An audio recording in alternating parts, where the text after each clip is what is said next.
comments are for the benefit of us humans. Python will ignore any comments it encounters. Comments give you a way to document your code. It can help summarize what is about to happen in a complex piece of code, for example. If you or a fellow programmer need to look at the code at a later date, it can quickly explain what the intention of the code was when it was written. A single-line comment is prefixed with an octothorpe, also known as a pound sign, a number sign, or even a hash. The first line of code on your screen is an example of a single-line comment. However, you can chain multiple single-line comments together simply by starting each line with a pound sign. You can also create multi-line comments using triple quotes. The comment begins right after the first set of triple quotes and ends right before the next set of triple quotes. Even though the comment begins right after the first triple quote, you can start your text on the line below or even several lines below if you wish.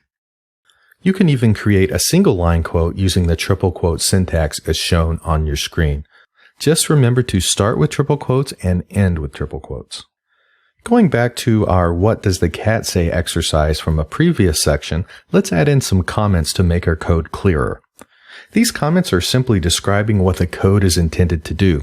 For example, get the input from the user. The next comment is determine the length of the input, and the final comment is make the border the same size as the input. The functionality of the program hasn't changed since Python ignores comments.